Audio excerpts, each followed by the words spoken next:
Let's call this meeting to order. Ms. Willis, would you mind doing the Pledge of Allegiance for us? Please face the flag. I pledge allegiance to the flag of the United States of America and to the republic for which it stands, one nation, under God, indivisible, with liberty and justice for all. Thank you. Pastor Keith, would you mind doing the invocation for us?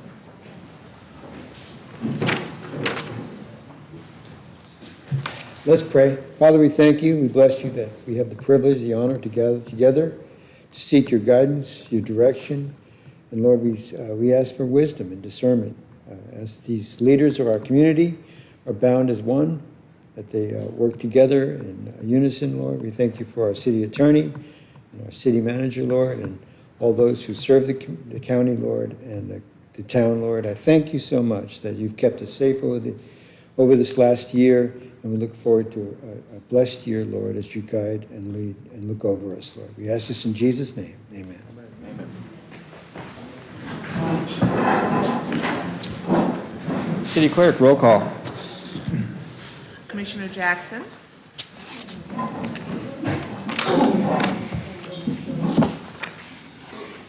Commissioner Williams. Here. Commissioner Wulas. Here. Vice Mayor Hutcherson. Here. Mayor Capizzi. Here. All right, can we get a approval of the agenda? Mayor, Yes. I'm requesting that we pull new business item K2. And go ahead and give the rationale for the record. I think it would be in the best interest of that item if all the commissioners were present for a vote on this and a discussion on it. Understood. I agree, thank you.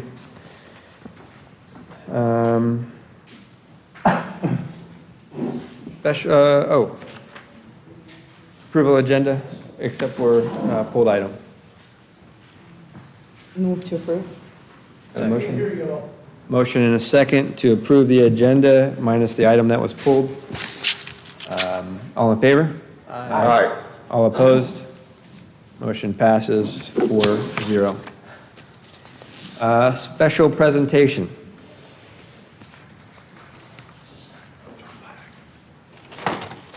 Okay, item 1 under special presentations, acknowledge and recognize the receipt of the Government Finance Officers Association's GFOA Certificate of Achievement for Excellence in Financial Reporting for the fiscal year 2022 Annual Comprehensive Financial Report. The city has received this achievement for 41 consecutive years. Representative Patricia Draycott, Chief Financial Officer, recommendation, acknowledge and recognize. So this is what the book looks like that goes. We send it digitally. This has been audited by our auditors, CRI. But we aren't required to do an annual report that's this thick, that's this big. It's just this has a lot of extra information in it and tells the users of it a lot more about the city and how we've done our business. And all of that information that's extra in here is required for that award. And so we get this award every year. They send us this. We actually keep it in our department. But this fiscal year 22 marks the 41 years now that the city has been getting this. So well done to Cocoa Beach for doing a really good job. Thank you very much. Yep.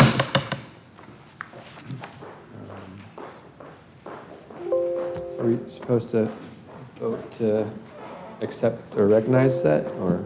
I move to recognize the receipt of the Government Financial Officers Certificate of Achievement for Excellence in Financial Reporting for fiscal year 2022 Annual Comprehensive Financial Report. Second. Got a motion and a second. All in favor to approve? Aye. Aye. All opposed? Motion passes 4-0. We have a couple public comment here, and I'll also take other ones that are, 1 second, please. Tiffany Martin and Elise Komchuk. Hi, Tiffany from Salty Sisters. I know it's not on the agenda to talk about sound ordinance, but because this is affecting our business so much, we just want to bring it up. That our business has tried to comply so much with the sound issue, but it is extremely strict and subjective. We've done everything. We've been shut down twice at 8 o'clock at night when the sound ordinance is supposed to be 10. We do not even do music after 10 because just to comply with the residents to make sure that we're doing everything to make everyone in the community happy. We are not some big money companies from California. We are two moms graduating from Merritt Island High School, and we feel like we're being so attacked by the community, like very limited members being so harsh on our sound, giving us tickets at 7 o'clock after one song. Our music is so low that people are reading a book in the middle of the audience, and we're still getting the cops called on us, cops called on us, cops called on us. We've cleared out. We've had messages on our Yelp saying they don't have bands when they say that they are because we've had to clear the bands out. I've sent 10 staff members home on Fridays and Saturday nights because we can't afford to keep them because we don't have a crowd there anymore because the bands are gone.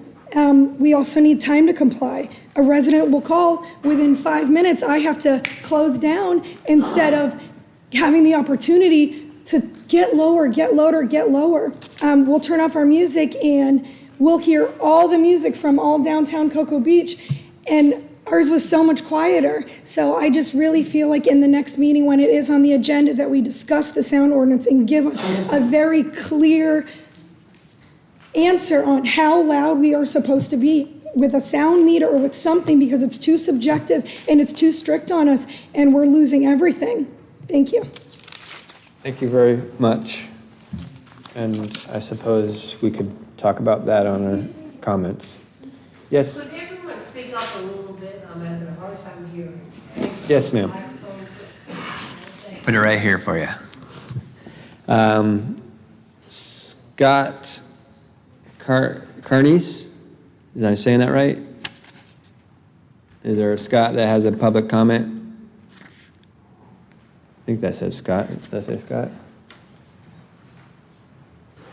Janice Scott. Oh, Janice. I don't see Janice in there. Miss Scott. That's a J, not a C. Okay. Okay, so thank you, Mayor, and Happy New Year, everybody. 2024, I can't believe how many years I've been coming to this public comment and visiting you all and your predecessors at the City Commission, but it's always important for residents to stay engaged in what's going on in their community and not just read about it on Facebook. I am very sorry and in a way very happy to know that Lori Kalachi, the city clerk here of 36 years, is retiring. I'm happy for her, and it's a big loss to the city history. Lori, from the time I got elected back in the 90s, Lori was always the biggest help. She could always find the records, whatever it was. And let me tell you, whatever you think you've been through, you did not go through 1999, 2000, 2001, 2002 of lowering the height 40 feet and the density from 40 units to 28 units for the hotels. That, in my opinion, has kept Cocoa Beach, the city that is still very desirable to live in, brings a lot of tourists here, aside from what the port's bringing us. But it kind of kept Cocoa Beach having the hometown feeling about it. And I just want you to say also, Lori got the brunt of some of it, not just the City Action Committee that led the charge for those initiatives and those referenda, but they were filing lawsuits at City Hall. I had to look out the door and check my driveway, leave my house, because there was always a process server waiting for me. And if he couldn't catch me at home, he got me at City Hall or got the city clerk. So anyway, Lori has done a fabulous job, pleasant, professional, And I think the people who will follow her, I understand Karen Grooms is going to succeed her, and I think she'll do a great job as well. So I hope you all will stand and give a round of applause for 36 years for serving the city of Pocatello.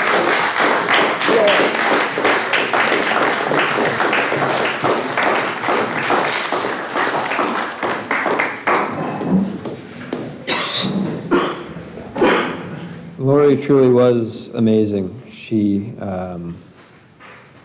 when I first ran, she was the face. She was the one that I would talk to all the time, and she really made me appreciate how amazing it is to have someone in the city that being the face that just made it easy to work with and pleasant. So I really do appreciate her as well. She will be missed. Yeah, I wanted to add, one of the things that's on our agenda tonight is our policies and all that. And one of the definitions for being able to bestow a key to the city on someone is an honor bestowed by the city upon a distinguished person or organization in Cocoa Beach, symbolizing outstanding civic contributions or other significant accomplishments. With the consent of this commission, I would like to bestow a key to the city on Lori for all her efforts over the years. Looking for some head nods. Yeah, of course. And then the city manager, if you would work with your staff to make a real nice one up for her. I'm gonna make it myself. You know a guy. Thank you. Nice, thank you for that recommendation. Any other public comments? Sure. Hi, I'm Dave Rubel, 6300 Hudson, Cocoa, Florida. I'm not a Cocoa Beach resident, but I have had shows down in Cocoa Beach at Area 142. Also held a few events over at Jonathan's Pub. I want to back what Tiffany said. Like if we could revisit this a little bit more, talk about it, because I think there's room in the center to meet on both sides. We're not trying to do anything crazy. I've never personally had a band play past 10:30 p.m. And as far as I know, on the weekends, the noise ordinance starts at 11 p.m. The bands that I've hosted down there, whether it's 142 or Jonathan's, and I've had police officers at both shows telling me the music is fine. Then I did another show with no changes at all. Granted, there was a change in the personnel that were there. It was no change with the loudness of the music. And then, so there's not a consistency there. And I think if we understand exactly what the rules are, we would be well within those parameters. But it's kind of hard when you do the same exact thing one day on a Saturday with no issue at all, and then the next Saturday you have a noise complaint or even a ticket issued. So I know there's a lot of variables with people reporting, or maybe that person wasn't there and now they are there and they reported it or whatever, but there's also variables that we need to be able to forecast so we can, try to stay within the parameters of what the law is. I think there's a lot of not really understanding what the rules are. So if we can somehow have a discussion, and because I personally am not trying to break any laws or rules, and I'm sure they're not either. And I'm sure we're not the only people, trying to figure out what to do here. There's probably other other bars or other places that have events that they're not sure what the rules are too. So I don't know what we could do to have another discussion about it. Thank you. All right. Is our 3-minute timer? That's it? Okay. Any other public comments? Items not on the agenda. All right. Staff reports and announcements. Okay, I have a presentation on the results of a Dune crossover task force that was held, and Bob Torres, our Public Works Director, is going to lead the charge on that. Bob?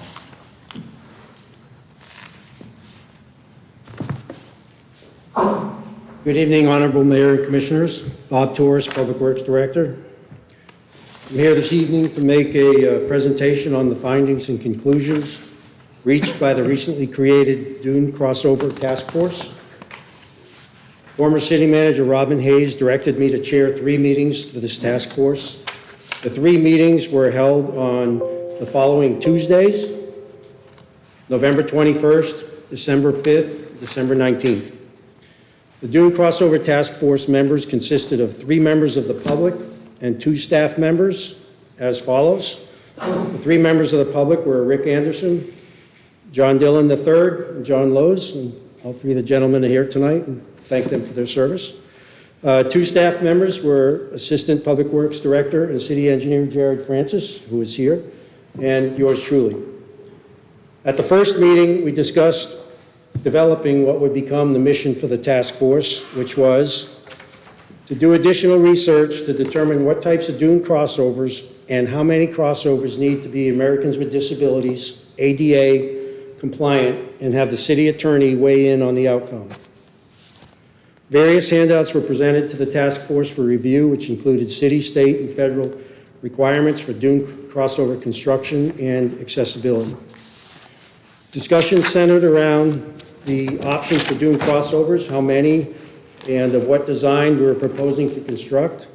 Site visits to see other crossovers that were listed as ADA crossovers was talked about. Also discussed were proposed city projects for the current fiscal year, along with their construction timelines. At the second meeting of the Dune Crossover Task Force, the city attorney, attending remotely, gave her opinion regarding ADA requirements for dune crossovers. Ms. Vose discussed ADA requirements at both the federal and local level. She stated the federal guidelines, and a copy of which was provided to all the task force members, were guidelines and not requirements for municipalities. A possible desirable outcome would be to have ADA crossovers for every half mile of beach shoreline, which is the federal requirement. Attorney Vose stated that she serves Naples, Fort Myers, Daytona Beach Shores, and Cocoa Beach, and they're all trying to get at least a few ADA compliant crossovers.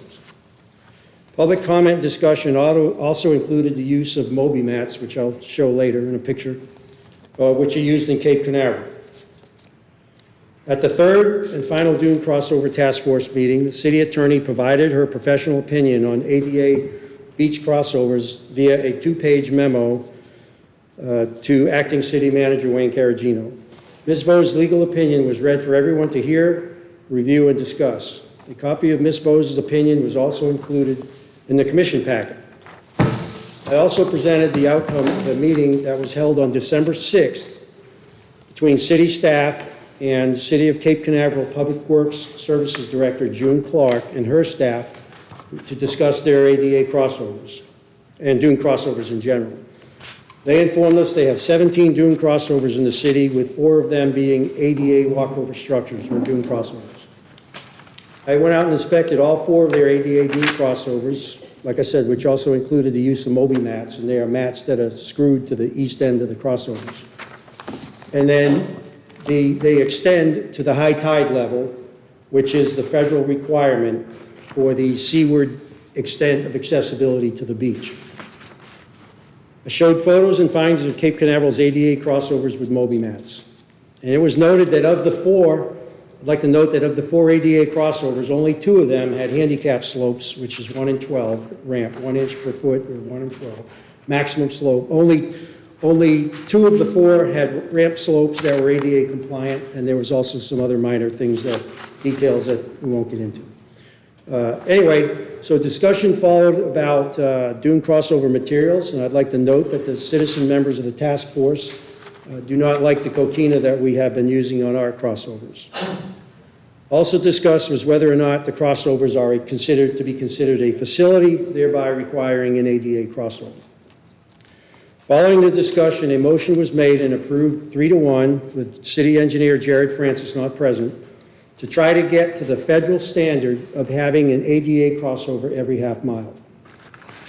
Regarding the current year budget and the approved projects and construction timelines, city staff now recommends that of the 2 Coquina Beach access that are in the current approved budget, they were for Osceola Lane and 11th Street South, that the city construct a Coquina Beach access at Winslow Avenue, which was also permitted by DEP, instead of Osceola Lane, and that Osceola Lane be designed as a wood crossover, ADA wood crossover, sorry. I know it's a little confusing, but construction of the Coquina Beach accesses, that being Winslow Avenue and 11th Street South, must be completed before the start of turtle season, and the FDEP permit expires on February 28th, 2024. Staff also recommends we have $65,000 in funds that was a carryover for an ADA wood crossover at Fisher Park. So obviously, we're not going to be able to get it designed and built before February 28th. So we'd like to use that $65,000 for the design of the ADA crossover at Fisher Park and also for the design of the ADA crossover at Osceola Lane. So lastly, based on a recent survey of city-owned beach accesses, the city has 44 beach accesses. And I believe it was done by the Land Management Committee, but the survey says that we have 5 boardwalks with ramps, wood boardwalks, 22 boardwalks with stairs, and 17 sand paths, which includes 9 permitted, DEP permitted Coquina beach accesses, which they seem to prefer and we have been constructing. Currently, staff is working on a map to see where we could place more ADA crossovers throughout the city. And so I'd like to share with you a few pictures, not too many. One of the ADA crossovers in Cape Canaveral is Buchanan Ave. It's actually one that the slopes are in conformance with the ADA requirement of 1 inch per foot maximum slope. And so you have the ramp coming up, and some of the details that I didn't get into earlier is a 2x6 or whatever that is. Those are probably not ADA handrails. And likewise, along the bottom here, this edge protection, it should be no more than 2 inches above the deck, so that a 2-inch ball cannot roll off the deck. That's just a requirement. I don't know, don't exactly know why, but that's a requirement. So there's some, nitpicks there. So also, next picture, all 4 of their crossovers come to a level deck with a seating area, and it's a composite decking. And there's also a little cigarette butt thing there and whatnot. And so now you see at the end of the downward sloping ramp to the beach, you see the Moby mat, which is screwed to the end of the sloping ramp and extends out to what should be the seaward, the high tide, the extent of the high tide. And they initially purchased 3 Moby mats. Each Moby mat is 50 feet long. So they initially purchased 3 for each crossover, but they've removed 1. So there's 2 Moby mats that extend beyond this end of the deck here, sloping ramp. So if you go to the next picture, you can see it extending out, and 50 feet down, there's a joint, and so forth, and it goes on out to the beach, keep going. And you notice there's no handrails along here. It's post and rope, similar to what we use on our crossovers where we have Coquina for the level sections. And then you notice sand builds up. I went to another crossover on a different day, and there was no sand on it looked like it was just installed, and they go out there with backpack blowers and they blow the sand off. That's one of the good things about, it's easy to blow the sand off, whereas the Coquina, it's a little more challenging to get the sand off the Coquina. But anyway, that's what you got there.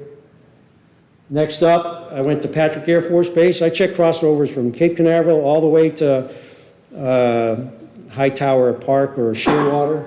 But this is one at Patrick, which has the sloping ramps and what we call switchbacks, where it goes down and goes back. And the problem with the switchbacks, as you can see, is that they take up to, in this case, nearly 100 feet of shoreline. So if this was in a dune, it would be severely impactful to the dune, and that's why the DEP frowns upon the use of switchbacks. But in this case, there isn't much beach here at Patrick.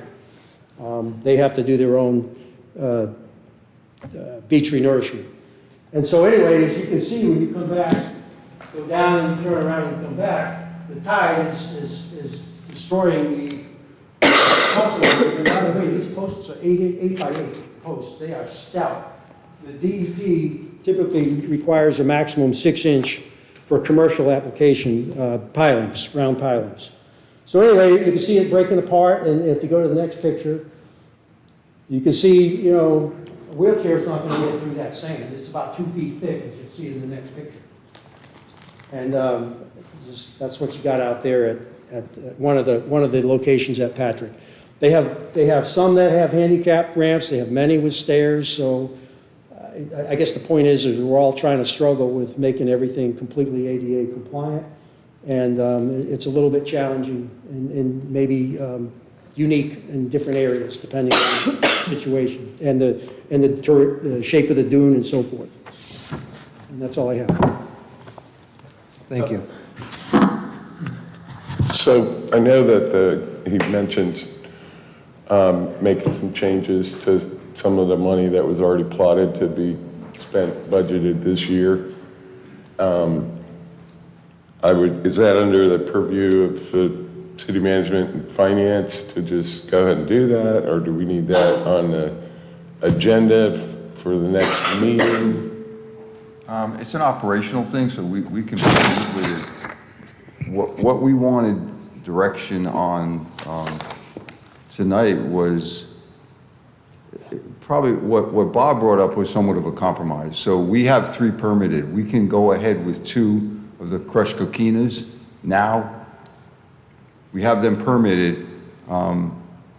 We have the contractor in place. We have the money in the budget to do those 2. But we are also up against a turtle season. If we don't start those immediately, we're going to lose a whole. Right, that's why I was asking. This is under staff reports. I mean. Yeah, we were just looking for direction from you guys. No, we can proceed, but we wanted to. Okay, but the Osceola will not be changed from what it is until they get a design for a wooden crossover. Exactly. We would have to get a structural engineer involved and do that for next season. And then Fisher would also get that design done out of that $65,000 Bob was talking about. Yes. And then we would ask for an extension to the permit or a new permit for those in the following year. Yeah, we would have to probably re-permit those since it's a different design. Well, Fisher and Osceola aren't even permitted. Okay.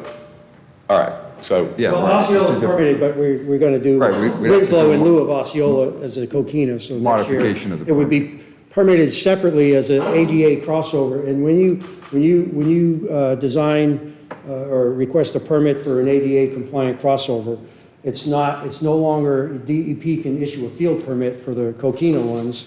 But when you go to an ADA crossover, because of the potential impacts to the beach and the dune, that has to go to Tallahassee for their review. So those will be permitted in Tallahassee. and to do that, you need the design, and that's what you're And the proposing. design would be done by a structural engineer since dune crossovers are structures.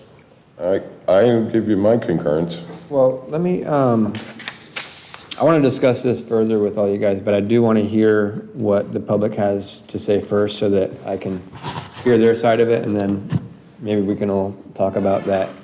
I didn't bring my glasses today. Elizabeth DiNapoli. You want me to read him as vice mayor? What's that? You want to read him as vice mayor? Delegate that to me.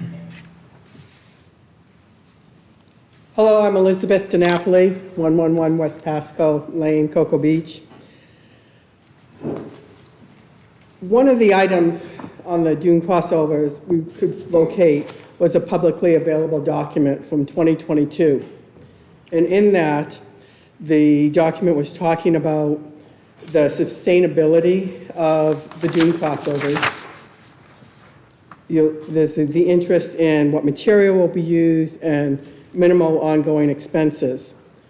We want the crossovers to be environmentally friendly, which would be the crushed shells, and improve mobility access versus actual ADA compliance.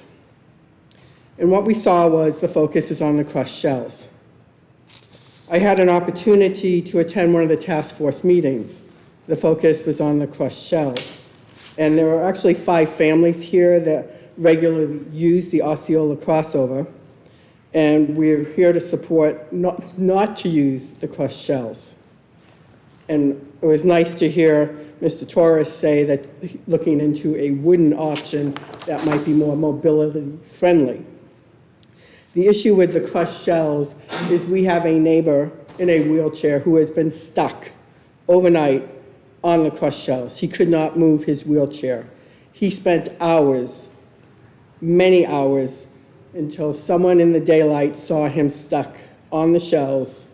He had pulled his shirt up over his head to try to have some warmth. They called the fire department, and the fire department personnel were able to move him away from the crushed shells. So we find a real issue with the crushed shells. We also have brought up during the task force meetings the use of the swinging ropes. If you have a mobility issue and you grab a rope that swings, how does that help you? There's no stability. So we encourage in the designs and in the approvals that there is a focus on having stability, access for your hands. And in one of the pictures that was just shown, we see a wooden rail with a metal post. That looks like it could be a good option. And we encourage the use of wooden crossovers along with these Moby mats. So that would be my input, and I appreciate the opportunity to share my thoughts with you. Thank you. Edward Arnott. And just to remind everybody, there is a 3-minute on the comments. Thank you. First off, I think you're wasting your money. You've got it budgeted for $30,000 for these Coquina crossovers. Put it into something else, and let's go for the ADA compliant. We're trying to make this city friendly, and people that have mobility issues cannot use that Coquina. 2 years ago, when it was brand new on Leon, a little old lady with her daughter trying to push her out to the sunrise service for Easter was stuck on that. And it took 2 beach rangers to help get her back onto firm ground. And you go out and look at that right now, and it is worthless. It's no longer Coquina. So you're wasting the money on that. And if you just go with the Coquina and every 4th system put in one that's ADA, you'll hear from the DAV and somebody else as well, you're going to get sued. I'll guarantee it. Thank you. Thank you, sir. Andy Joan? I said that correct.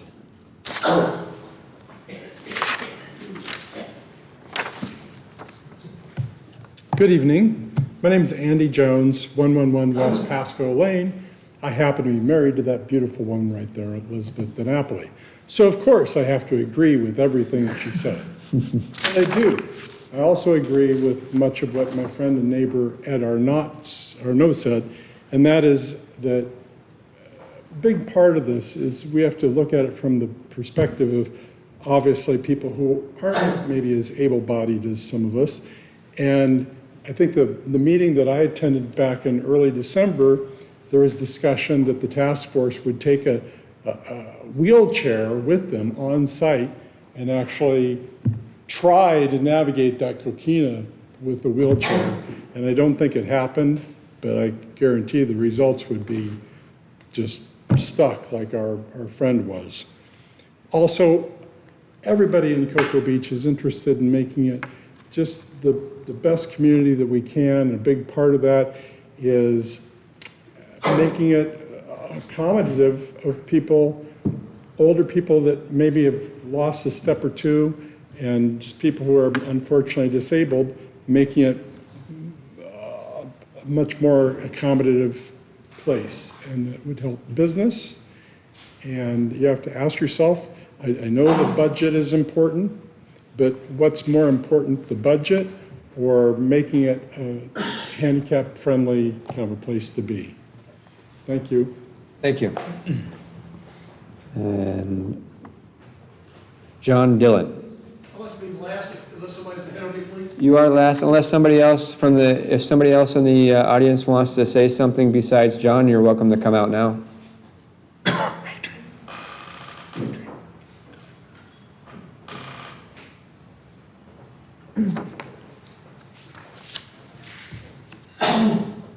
Hello. My name is Kathleen Schaefer, 125 West Pasco Lane, Cocoa Beach. I went down to the Leon, West Pasco. There's a light there, which is wonderful. We have a light across the street. But I go down there, and I couldn't even get to the wood thing. I have an electric wheelchair. It got stuck. And luckily, there was somebody coming by because it was a cold day. There was hardly anybody around. But I said to the guy, hey, hold on. I'm not sure I can get off. And I wasn't even at I was at the very bottom of the coquina thing. Coquina doesn't work for people in wheelchairs. It just doesn't. And I would like to see the money, if we could move it to next year and, do a better job. Many people here live right around there, and it needs to be done. Thank you. Thank you. Anyone else before John comes up? Sure, Tim. Tim Tumulty, Cocoa Beach. I just have a question. I have not used a wheelchair across any of the crossovers. They do have them with larger wheels. I'm sure that would be better in that condition. But if someone could kind of help me out and give me some edification on what happens at the end of the coquina or the wooden crossover or the other, because it's sand after that. So at that point, does somebody help that person? I mean, because if they don't, they're by themselves, they're just going to get stuck in the sand all night, whether it's coquina or not. So, yeah, that's what I was, or someone. Yeah, I can't even get any further than the start of it. I can't get anywhere near the beach because the wheelchair gets stuck in the sand. Right, so that's my question. So once you get to the crossover, someone could articulate that, that'd be great. So I don't know if we're going to have a conversation. Not a back and forth discussion, but if you want to get up and comment after him, you're more than welcome. Actually, and then you can be next. And then just make sure you address the commission, not the actual individual. Elizabeth DiNapoli. Again, these individuals would like to have the ability to actually approach and see the beach and see the ocean. They don't want to just be stuck in the parking lot. There's a peaceful feeling when you can get closer to the beach. They're not going to be able to leave the matted area or the wooden area. They're not going to attempt to go through the sand. Why? Because they get stuck. And not everyone has the ability to buy the real big beach wheelchairs, to store them at home, and then take those over to a crossover. But they'd like to be able to see the ocean that they have visited regularly for the past 30 years, and now they can't even get to that point. Okay, thank you. Go ahead. Just state your name. Elise Kalmochuk, thank you very much. Actually, so I guess it was something directed towards what he was saying, and it did actually touch me because I do go to the beach in Cape Canaveral where it does have the blue whatever it's called, the Bend. Yeah. And so I go there with a friend who has a son that has cerebral palsy, and we go to the end, and at the end, we end up like kind of carrying him along to the edge. But because of that blue thing, it really makes a huge difference. We're like always excited and very like, every single time everybody talks about how great it is. And actually, sometimes I've turned around and I've looked, and there will be people sitting at the end with their chairs.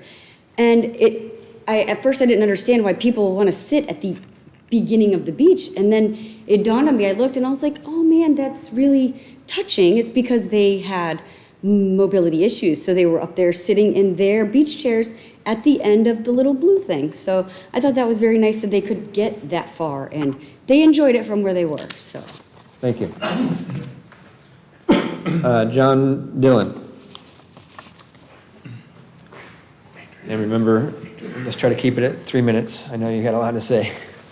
Yeah, I think I should get the same time that Bob had.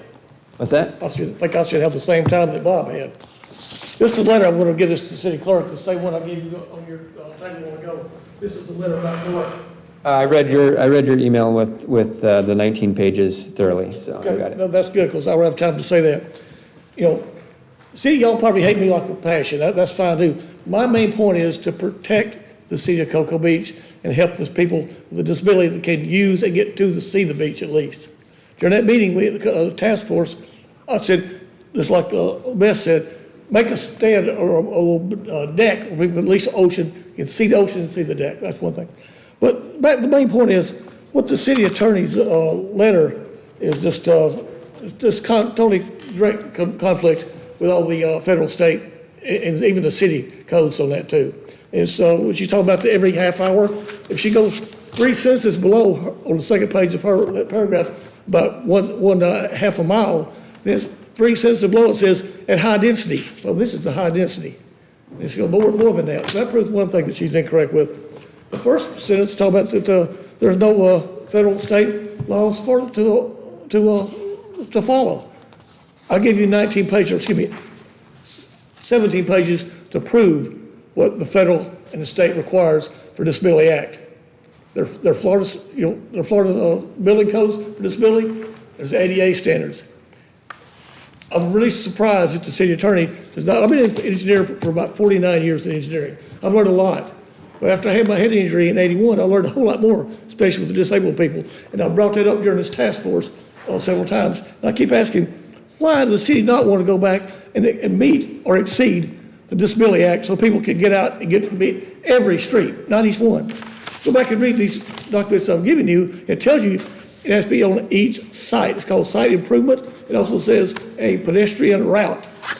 So it doesn't say Doom Cross, it says pedestrian route. That means every street has to be done that way. So these 2 streets you think we're going to go do this year, I would seriously say, don't do that. That would not be a wise thing to do that. I would really suggest you to stop, like I keep telling you, I'll offer time again and again. I will help you all do this and do this right. This task force came up from the city manager. It's just a joke. That's all it was to start off. I knew that. I knew what it was. And the results from it, that's what I'm going to get this to the clerk also is the same thing I sent email to y'all. Just make sure it's recorded to the city. John, just real quick, are you a structural engineer? I'm a mechanical engineer, but I've been reviewing design packages, and the majority includes, so I go through every design package at Kennedy Space Center for several years. And when I go back through drawings, I go through structural. The only thing I'm not an expert with is electrical. But you have questions about structural? Yeah, I can do the design for that, and I can tell you what's right, what's wrong with it either. It's simple. When you go to mechanical engineering education, you learn structural stuff also. Structural, I can show you to help them do the drawing. Simple. It's easy to do it. You know, I've been in engineering for too many years. My job since back in 2008, or since then, I've been reviewing everybody else's design packages. I was hired by the company to review the high bay 3 access platforms for the SLS rocket. Then also, I was doing the design review of the whole package for the mobile launcher for that also. Both people hired me because my expertise to see what's wrong, get their mistakes pulled out before it gets to KSC, including one of the projects at Skip's facility, MPPF. So that 90%, there was 900 and something comments from everybody in the Space Center, 127 were from me. including electrical, everything with it. Structural is simple with something like that. I'm assuming that our city engineer is probably a civil engineer. If he knows that, it should be very simple for him to do it. It's simple for anybody to do it. If you got any questions, I'll still help you do it, but I'll stop right after this. Please do not start to do that this year, wait until everything is designed for the ADA. Again, the city attorney is totally in direct conflict with laws. So I think you'll back and rethink about that. Thank you for your comments. I mean, obviously, we should discuss it among each other, but also, yeah, come on up here, Bob. Yeah, Bob Torres. I'd like to make one more comment. Adrian, I forgot to show one picture. I would like to make a comment that the DEP does encourage the use of sand paths. I think we all agree that we should have more ADA crossovers. There's no argument there. But there's two sides to that. There's the DEP, they permit the dunes. They do encourage the use of sand paths. That's why we went to the coquina, because it's much more firm than beach sand. I think we could all agree with that as well. Okay.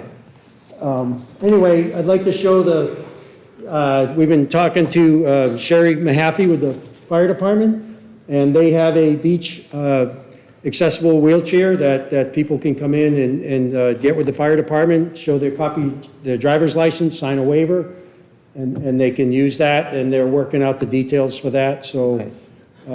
I just wanted to point that out. Cool. While you're there, let me just ask you, as an alternative to crushed coquina, is aggregate, like you would say, like paver base, is that an alternative that you could use? You know, coquina is used in paver base, and if you've ever been to St. Augustine, the Castillo de San Marcos, the fort, is built with coquina. But I mean, crushed aggregate is harder than that, plus you can blow it off. Well, we could talk to DEP, and actually, when we got started down that road, we took samples of different materials to DEP, and that's what they chose. So we just didn't arbitrarily come up with that material. And the other comment is about crushed, coquina, is we have our field operations supervisor made a living building pools, and tried digging a pool in coquina, and it's pretty hard, quite hard. Because I know aggregate also, that's a paver base, and when packed and tamped, it's almost as hard as concrete, but much cheaper than coquina as well. Well, we can look into alternative material, and you know, and I'd like for you to consider, the commission to consider the Moby mats. I mean, they're about $2,500 per 50-foot section. Can you put those Moby mats over the coquina? Well, you wouldn't even have to. You can put the Moby mat directly on the sand. And the other thing with Moby mats is you can, if the sand builds up, you can blow it off with the blower. And if it starts to rise, because, you know, the dune changes all the time, wind blown sand, you can lift it up. It's only pinned down. You could re-level it and reapply it. So that would cost. There's some advantages to it, but you know, the natural look, the coquina is nice, especially in the areas when you first get to the crossover and you have the canopy of sea grapes. That's the other thing that we're trying to achieve, a nice canopy that you walk through with coquina, so it's a natural environment. So that kind of thing, instead of a sterile blue mat. And then as far as handrails, I noticed that they're saying most of the ADA handrails, the bigger 2x6s or whatever, are really not ADA compliant. If we just had aluminum rails welded up that we could put along the mat, that should suffice, I would imagine, or? Yeah, I would imagine. Stainless is really the only thing that lasts out on the beach. I mean, I saw some galvanized metal handrails today. They were No, they won't hold up, yeah. So I know, like anodized aluminum sometimes will do well as long as it doesn't get nicked too bad or something. at Hightower Park, I don't know if it's ADA strictly, they take like a 2x and the top of it is shaped to make like a grab rail, the top of the 2x, which is kind of nice. I thought it was nice. I don't know how long it's going to last either, but that's one of the other challenges, is having things that can survive that harsh environment. And then I think Skip's got a question for you. Yeah, when we went into this, started these, taking out the wooden staircase crossovers, years ago. One of the reasons was because people would get to the staircase and they'd go through the dune with their fishing carts and their buggies with all their beach gear in them and all that. So they didn't have to climb up and over the stairs, okay? So accessibility for those people too, we decided, well, if we just put in the coquina and, basically the ropes with the visual barrier, this is the edge of the coquina path, and to keep people from going off into the dunes, then we can save the money of the maintenance on the wood. Exactly. It'll be more convenient for people that don't want to use stairs. Maybe they have a limited mobility, but they could use a walker. But, anytime you have somebody that's a couple 100 pounds on a electric scooter that weighs 150 pounds with the little 2-inch wheels, I just don't see a solution for that unless you put in concrete ramps. But as far as the crushed aggregate that the mayor's talking about, he says you've tamped it down a couple times, it's hard as concrete. Well, yeah, but it's also not as permeable as the coquina, which is why FDEP likes it, because it's permeable and it'll let the rain through. So every coquina walkway we put in, what I'm trying to say is not for pure ADA accessibility, it's to save us on maintenance costs on the wood and make it more convenient for people taking their families and dragging little kids in wagons out to the beach and back, and gear, fishing gear, or whatever. So how many ADA compliant ramps do we need? I think one every half mile is a good goal. I think the wooden one at Osceola and Fisher, getting a good design there is a good goal. As far as the stainless steel or aluminum handrails, with the right levels for the kick plates at the bottom and all that. I know I priced that stuff and worked with that stuff at the Space Center, and it would eat up a lot of budget just to do one long run of those railings. So there's some cost trade-off in having to use wood, pressure-treated wood, maintain the wood, and then replace the wood when it starts going bad. But even if we do go ahead and do the 2 coquina ones that we're already slated to do and DEP's already approved, if you wanted to come back at a later date and put a wood walkway in that same location, you've basically already got a foundation for it with that coquina rock being there, and you already got the elevation for it with the coquina rock being there. So I still think we should move forward with those 2 and with the coquina rock and work the designs for the wooden walkways at Osceola and Fisher. Either one of you two got something you want to say, or? Would it be a good idea at all to designate certain beach accesses handicap accessible? Then we don't have to make them all. Oh, sorry. Then we don't have to make them all, just have a goal to make certain ones handicap accessible. Well, that's what he's saying, kind of where. And advertise that this, this certain beach, like 4th Street North has a, would that be a good idea instead of making a goal to make them all? Oh, of course. No, it's 100%. Yeah, but say, 4th Street North is already handicapped accessible. So is 7th Street South. So we could just advertise more that this is a handicap accessible beach or something, or would that be? I think there's signs at the road, at the street sign for the beach stub end that already say. They say Is 16th Street as well, I believe? Yeah, but that's not in the city. That's county. It's county. What's the breakdown? So anyway, I've got some stuff to say when you guys are close done. public comment? Yeah, public comment's closed. I think we can able to speak back after the contradiction. No, but I've got some stuff I want to say now too. So, I read through all 19 pages and I scoured it, and I appreciate your efforts for sure. There's some things that I did notice. I mean, obviously it says, "It was a pleasure to speak with you. You called us."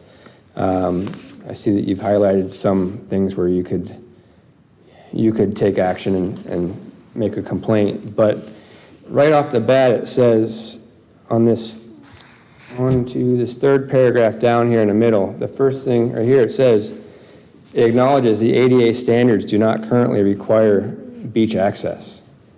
So it says it right off in the very beginning, for one, which I wasn't sure, did the city manager or city attorney, did you notice that as well? Yes, I did see that, and that is the law in Florida with regard to, not only in Florida, but in the United States, with regard to federal requirements and state requirements. And I will mention that someone had requested that I call after I saw the email from Mr. Dellin. Today at 3:32 in the afternoon, I called the U.S. Department of Justice Americans with Disabilities Act information line, and I spoke on a recorded line. I had to wait a long time in order to get to them, but I talked on a recorded line with an ADA specialist, and her name was Christine, and I explained the situation in Cocoa Beach, that we had numerous beach access points. A few of them were ADA compliant, and others are not ADA compliant.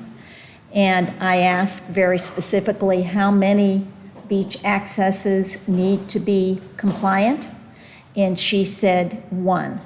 She said in a city, because it is the beach is considered to be an entire beach, you have to allow accessibility of 1 point. Anything else you do over that would be great, but you're only required to do 1 point. Okay. Yeah, so that, like I said, that was right off the bat, the first thing. You didn't highlight it, you highlighted everything else, but right off the bat, they acknowledge that it's not required. Then it goes on page 5. That was page 4. Page 5, the previous pages were all the city attorney's, what she referenced, and I figured no sense in using what she has to say because obviously people are going to dispute what she has to say. So I figured I'd go right to the source. So page 4 says that. Then page 5, it says the path of travel, basically the facility, unless the cost and scope of such alterations is disproportionate to the cost of the overall alteration. So in your opinion, Wayne, how much more would it cost to do an ADA compliant crossover than it would to do the standard, crossover or the At least double the cost. So at least double the cost, which At least double the cost. so that's at least double the cost, which unless the cost and scope of such alterations is disproportionate to the cost of the overall alterations. So that's another concern of mine. On page 10, it says that it talks about exceptions. An area of sport activity should not be required to comply with 302. And on page 18 of our charter code here, you've got section 5-61, customary use of dry sand areas of beaches. It states multiple times on here the recreation use of dry sand, recreational purposes, recreation use, which to me is a sports type use. But that's not to say that I don't think that we should have ADA compliant crossovers. I think we definitely should. I think an ADA compliant crossover on a frequent basis is a luxury, is something that would be nice to have, just as like it would be nice to have bathrooms at every single crosswalk. But it's just not feasible to do that. Showers at every dune crossover, it would be nice to have, but it's not feasible and it's not required. So while I do agree that we should try to be compliant where we can and when we have the funds available, it's one of those things where we do meet the requirements, and other than that, I think it's a luxury to be able to do that. Now, at least we do have stuff where people can go. Does anybody have any comments on that as far as what I think? What's the price point of the Moby mats? So my understanding is those are ADA compliant, but it's not the full structural wood And I'm maintenance fine with structure. that. Moby mats, I'm fine with Is that handrails. I mean, yeah, ballpark, is that in between coquina and wood? And what Seems like that doesn't have any downsides if it's ADA compliant. Also, what I'd like to ask too is, John did on multiple occasions offer his services for engineering, and I don't know if he is actually qualified or not, but if he is, why not use his free services rather than spend $65,000 for drawing this stuff up? He is good. Well, I mean, if he's not, then he's not. it depends what his professional engineer stamp is for. It depends, right? So if he is, he is. If he's not, he's not. But if he is, John, I wouldn't mind using you if we're allowed to use you. John, I'm going to allow you to come up and talk again. I know we're not supposed to do this, but I do want to hear what you have to say. And again, let's try to keep it to 3 minutes. Interested to see that the city attorney is talking to the ADA people, the Department of Justice. And Bob talking about the DP. The Florida Building Code overrides any kind of department of the state. They have to follow with the building code. The DEP tells you what they want to do. They don't follow the Florida building codes. Look at page 19 on that, it's about the coquina rock. It's the same granular type with pea gravel and sand. And it says slippery, period, okay? Now, the city attorney talking about the Department of Justice. You read back on the deal of the ADA right here, I forgot what page it was, second page on the ADA part. It says definition terms, facility, all or any portion of buildings, structures, site improvements, elements, and pedestrian routes or vehicle ways located on a site. It doesn't say a site is not a city, it's a site where you do the construction. Then public building or facility. A building or facility or portion of a building or facility designed, construction, or altered by, on behalf of, use of the public entry, which is a public entry, subject to Title II. Now, what she's saying that the city does not have to follow the codes, the ADA standards. I think she needs to go back and do a little more research. And like that person that talked to the Department of Justice, I'd like to speak to them and see exactly why they said that. But they are incorrect. I've got the documentation. I've been telling people. Again, I will help the city do it. It's got to be done right. We're trying to prevent any kind of problems, any kind of legal problems, by injury, whatever. Just like Mark and her also. You can be filed a lawsuit. It's going to cost you a hell of a lot more money than what's going to cost to do it right. Every street, not just one that they think they want to. It's got to be every street. Now, I don't have a PE license. No. Why? Because the state of Tennessee did not give me my right, get my time to take my EIT test to do that. But let me tell you one more thing. All these engineers supplied the design package to the KSC and the Cape. They got your PE license. I'm the one reviewing their design package and pulling mistakes out of them. Thank you, John. I will help if you need to. I will help whatever you need. Appreciate it, John. Thank you. All right. Again, I appreciate all you guys' input. I don't know if you have anything more you want to say about that, but I don't know how you feel about what I said, but now's the time to talk about it, I suppose. No, I agree with what you said. And again, it's And the we have first more page than here. that, and we have more than the one. Right. So I don't know if anything, just to help improve, maybe put some Moby mats down in strategic places, and maybe advertise on our city website where handicap accessible. Yeah, that's a great idea. entries are, so then everybody has access to know to where they are. So Commissioner, Yeah. that's a good idea, and I actually had that conversation, not to try to interject something that's with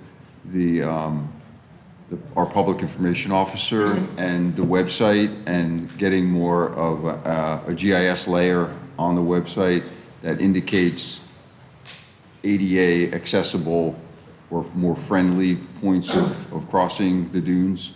So that's definitely a good idea. And can I just make an analogy to what we're talking about here? Our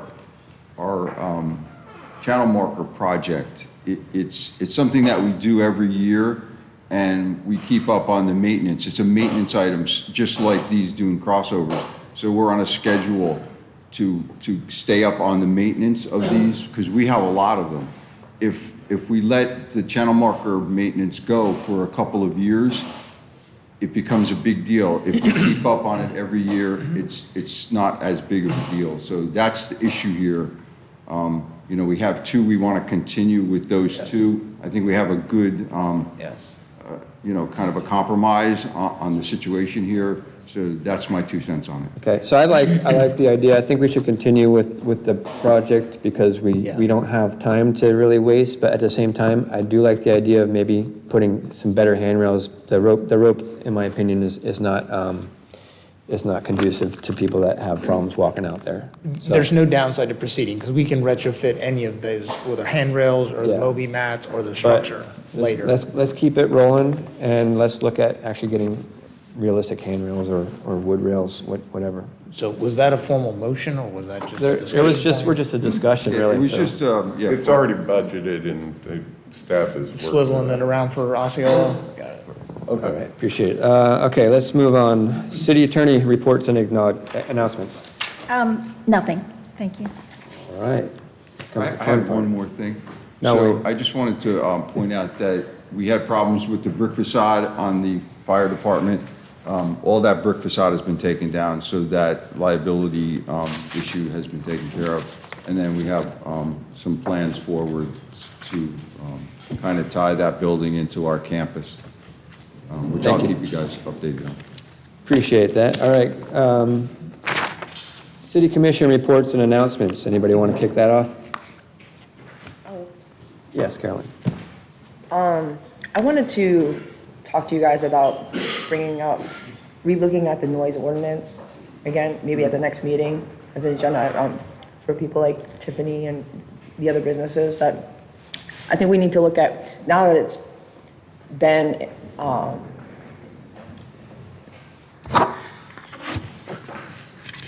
is this close enough? Now that it's been It's too loud. I don't know what to do.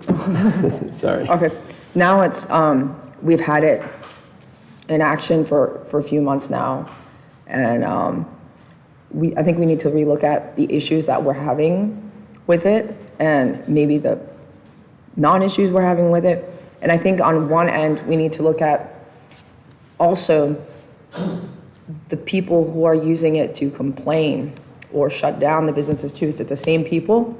Are we allowing certain people I feel like part of this ordinance that we're not looking at is, are we allowing people to shut down the businesses? We're giving them more power to shut down the businesses by just complaining once or twice. And I think we need to look at that end of it too.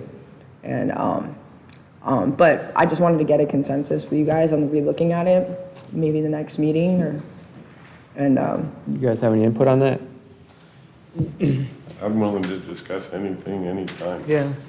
Okay. I'll put my input on that because it was brought up to me as well by a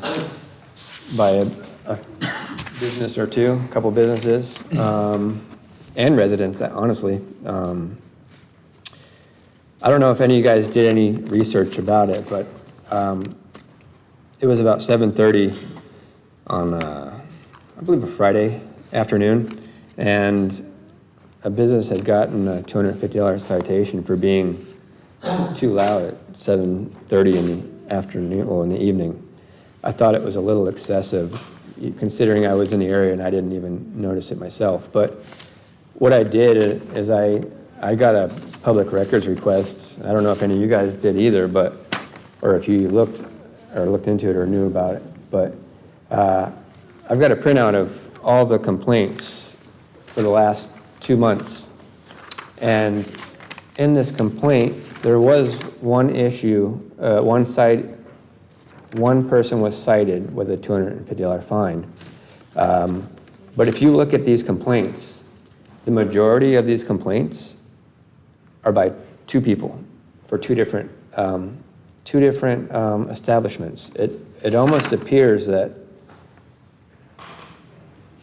one person is going after Salty Sisters and one person is going after Island Time Marina. So, in my opinion, the way this is set up is we just set in motion the ability for one person to take down a business because they have the ability to complain as much as they want and keep throwing fines at them. What we did is we made a law that didn't work, in my opinion, and we need to figure out a way to make it work. Now, I propose that we need to change the 500-foot rule, and I would say probably a good compromise would switch it to 900 feet. That would pull down the nuisance, I would say, complaints or the vendetta type complaints, because it's obvious that 2 people have a vendetta against these businesses. If we switch it to 900 feet, we can cut down on some of the nuisance complaints. But we also need to define what clearly audible is, because I think that's an issue too. Speaking with the police officers or the chief or the sergeant on duty that has to go there and assess it, there's no clear definition of what clearly audible means. When I asked the one police officer with the complaint about Salty Sisters, I said, well, what's clearly audible? Well, he said, I could hear the bass beat, and I know, I said, to me, that's not clearly audible. You can hear a bass beat from whatever. A clearly audible to me would be hearing somebody talking and knowing exactly what they're saying. So we need to figure out what clearly audible is, and I think we need to be more realistic in how far away the distance should be.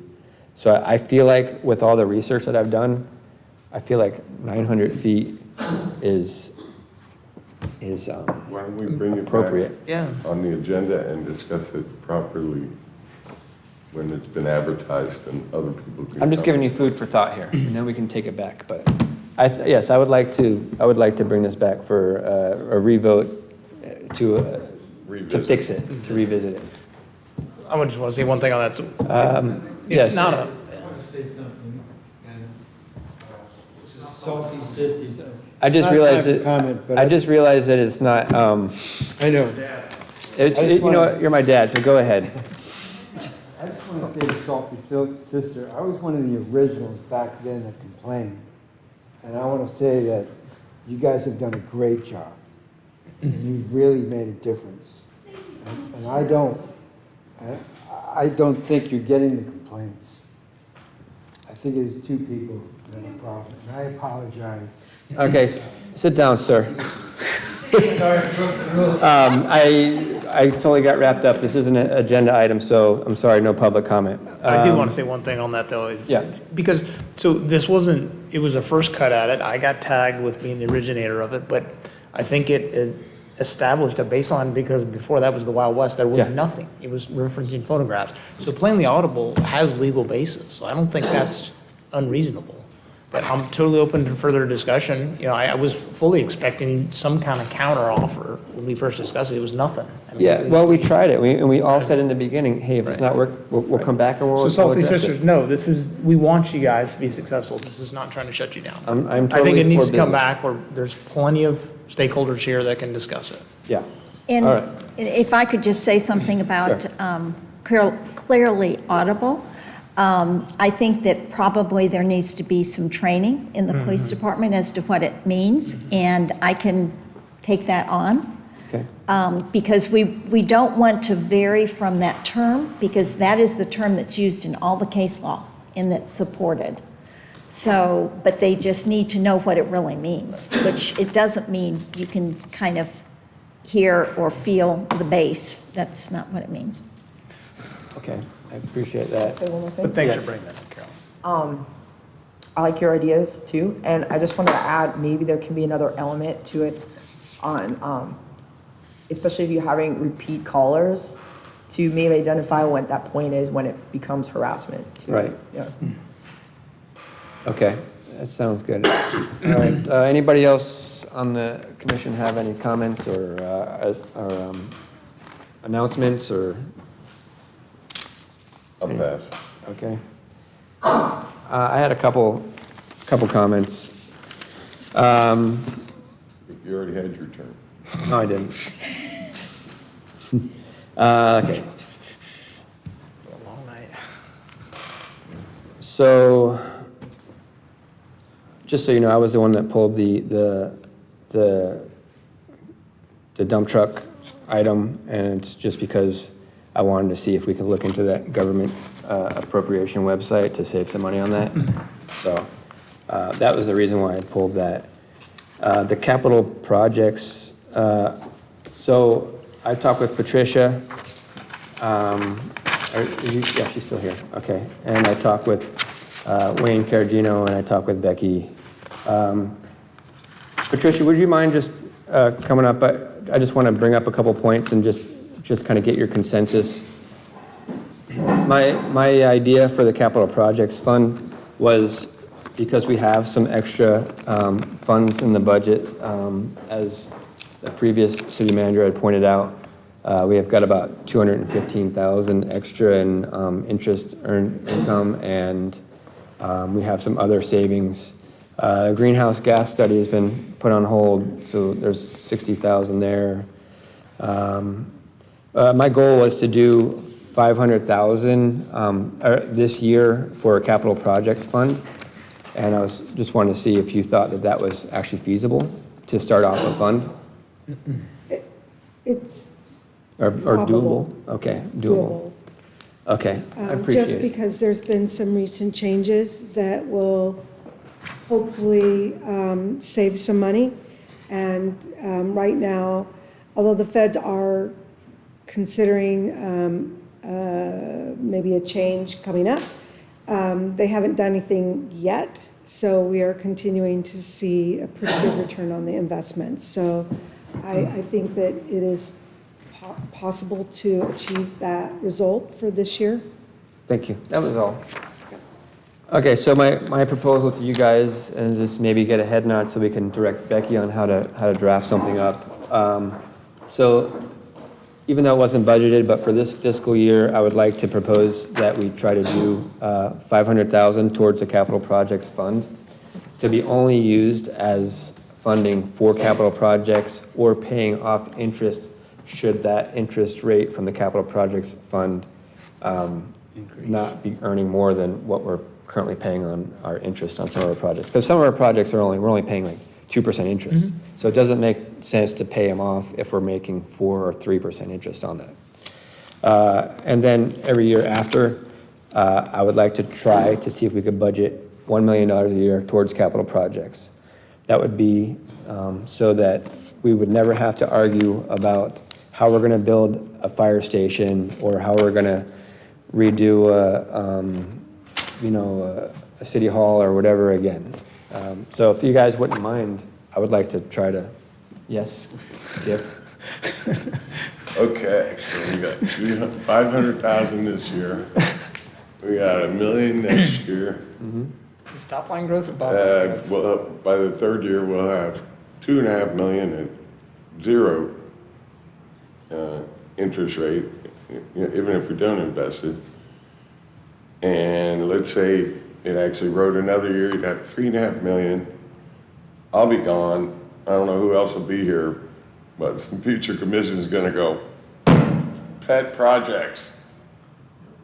we would have to vote on it. If we don't allocate it now, it goes out the window anyways. No. I'm saying you're gonna have to put some stipulations on the use of that funding. Oh, of course. It's only for capital projects. Well, doing crossovers is a capital project. A marina. Putting new, redoing the country club. That's a renovation. Capital. I'm just saying. We need to define. For either building capital projects or for paying off capital project debt. We need, would that be an ordinance, Becky? Yes. Yeah, we need to. Limit its use. We need to be able to define what a capital project is. If we did that 10 years ago, we wouldn't be where we are right now with City Hall. I'm just saying, I'm okay with it. I'm just saying, don't build it up as a piggy bank for some future commission to just raid. Of course not. No, this has a specific purpose, and that's why I asked Becky if she could draft us something if we all agreed that that's something we would like to do. I would be willing to look at it. Yeah, I'll look at it and see how we word the stipulations and everything. Because otherwise, This year, you're taking it from the green, well, part of it, Okay. there's a few different, we're savings in different areas, but I've talked to her, she says she thinks it's feasible. So we're not taking anything away from that has been budgeted for anything else. we're not taking any, okay, this year, No. we're not taking anything away from. Nothing from anything that's been budgeted. I mean, we're not taking away from anything. This is extra income that's gotten, well, the only thing that's moving was the greenhouse gas study. But I think we can all agree that we don't need to spend money to figure out that we're driving too many cars. So an immediate usage is going to be, did we not get the grant for City Hall? So we Oh, have we a did not $4 get the million grant hole for we gotta City fill, Hall. right? And that's the first usage of this capital fund, probably. We could definitely use it for City Hall. And if by the time, the 2 years is up when we got to start paying for the City Hall, at that point, it's possible we can have $1.5 million towards it. And our mortgage is now only $1.4 million. I support it in principle. I think there just needs to be some definitions and some No, parameters. I would much rather have a $1.4 million mortgage on our City Hall because we started this project than have a $3.5 million. So that's, my whole goal is pay off debt as quick as possible or earn interest if it doesn't make sense paying the debt off. So how are we gonna do that for $1 million next year? Like, before we budget, we make any of the rest of the budget, we're gonna pull $1 million? We'll have to. Is that how that's gonna work? at the point. I mean, that's the. Well, that's It's not the going to be goal. raising rates. That's a problem, Carolyn, is that, for the 16 years I've been on the commission and 15 years before that, and since '86 that I've lived here, every 10 years or so, with economy of scale, we would pave all the city streets, okay? The last time we did it, to the best of my recollection, it was $3.1 million. Now, you can double that or maybe even triple that now because we have not paved our streets. We've done a little paving here, a little paving there. That was supposed to be the new thing. We were just going to pave a little every year so we didn't have to bite off that big bullet. But it's going to end up costing us more money to not pave the streets in the long run than to pave the streets. And if we have to, if it was going to be X amount of money to pave the streets and we try to put it in next year's budget, that 1 million pulling it out isn't going to fit unless you're calling paving streets a capital project. If we don't have a plan to sustain for the future building projects, we're going to be in this predicament every time we want to build Do something. you agree that if we don't have a plan to repave Then the we'll pull it streets? from something else. We'll figure it out. We've done it this whole time. We're $40 million in debt, and I'm not going to put us further in debt if we don't have to be. So we need to come up with a plan rather than kicking the can down the road. We're kicking the can down the road on paving the streets right now, and it's going to cost us millions. We'll have to figure it out, but we're going to have to figure this out too. Okay. I don't want to put us in a position where we're just going to say, hey, we don't need to save for anything because we're going to spend the money on something else. Okay. I want to see the ordinance once Becky drafts it. I want to see the plan. Yeah. No, I wanna see, I think it's a good idea to have a plan. understand. I'm a little bit worried, like, I agree with Skip too. Like, I mean. If you don't make a budget, you're just gonna spend the money on wherever you can if there's extra. If you have a budget, you're gonna try to stick to that budget and make things work. I know for my house, for everybody else's house, when you have to pay for something, what do? You make a budget and you stick to it. If you have extra, what do? You spend it. Unless you have a savings account that you have designated for certain things. So all I'm saying is, let's be responsible with the citizens' money and make a savings account rather than a slush fund for whatever we want to do left over. But, so it sounds like we got a consensus to at least try to see what Becky can come up with. I'll do it. Appreciate that.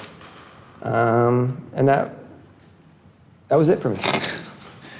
All right, to the agenda. All right, this. All the way to the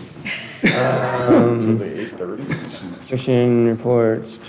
All right, consent agenda. Okay, this is the consent agenda. Item 1, approve the December 7, 2023 commission meeting minutes. Representative City Clerk Department recommendation approved. Item 2, approve the purchase of a new police boat at a price of $79,458.70.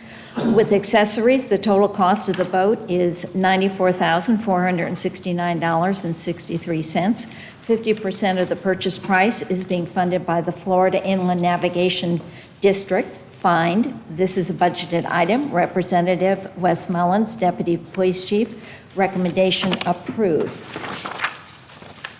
Item 3 has been pulled. Item 4 is approve resolution 2024-01, a resolution of the City of Cocoa Beach, Florida, adopting an amendment to the annual operating budget for fiscal year 2023-2024, which begins October 1, 2023, and ends September 30, 2024, including adjustments for revenues and expenditures, providing for legislative findings and intent, providing for implementing administrative actions by the city manager, and providing for scrivener's errors, conflict, severability, and effective date. Resolution number 2024-01 amends the fiscal year 2023-2024 budget estimates of revenues and expenditures. Representative Patricia Drake, Chief Financial Officer, recommendation approved. Item 5, approve the grant funding contract with Brevard County Save Our Indian River Lagoon Program for the golf course vegetation harvesting project in the amount of $592,350. Representative Kelsey Mack, Environmental Specialist, recommendation approved.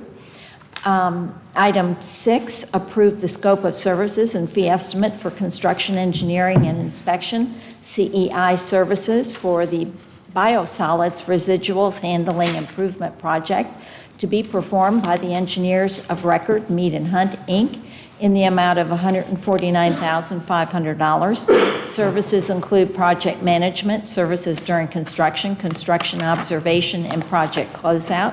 CEI services are a budgeted item.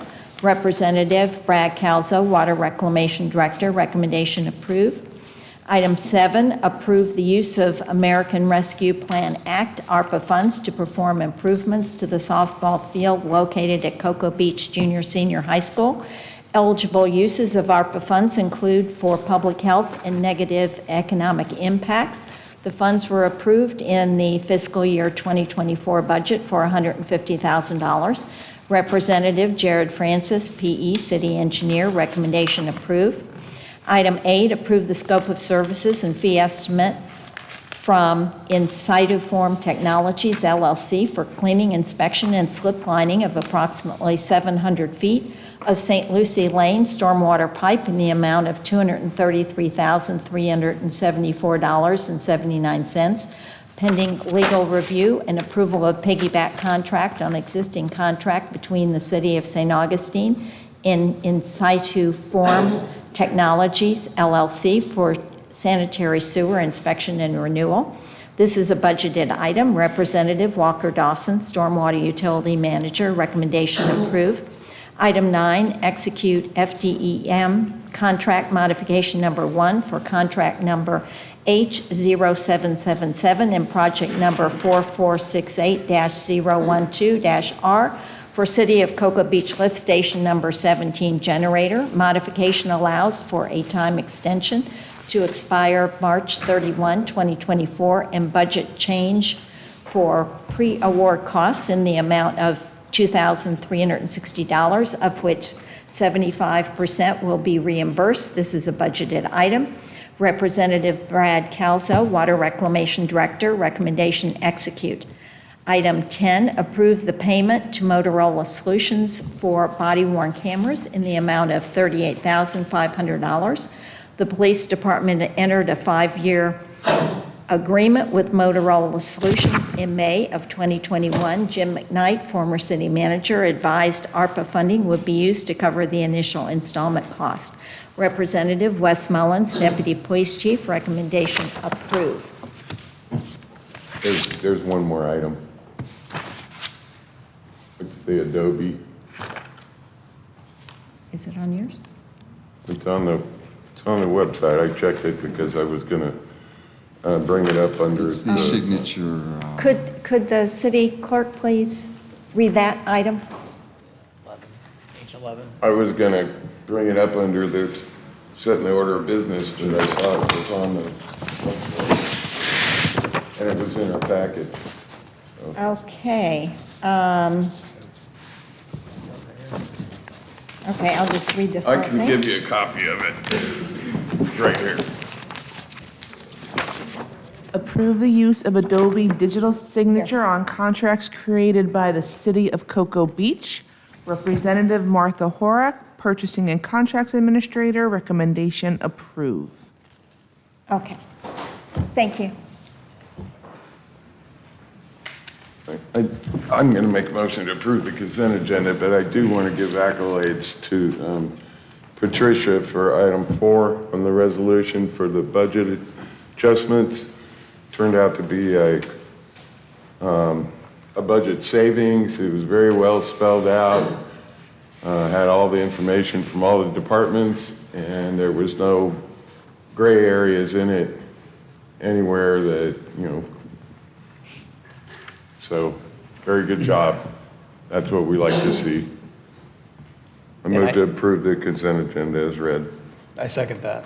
And I also agree with Patricia. I told her the exact same thing. I enjoyed having that basis of estimate and details. So it was very clear what the changes were.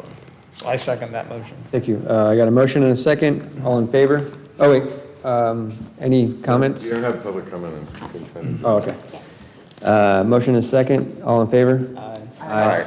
All opposed? Okay. Motion passes 4-0.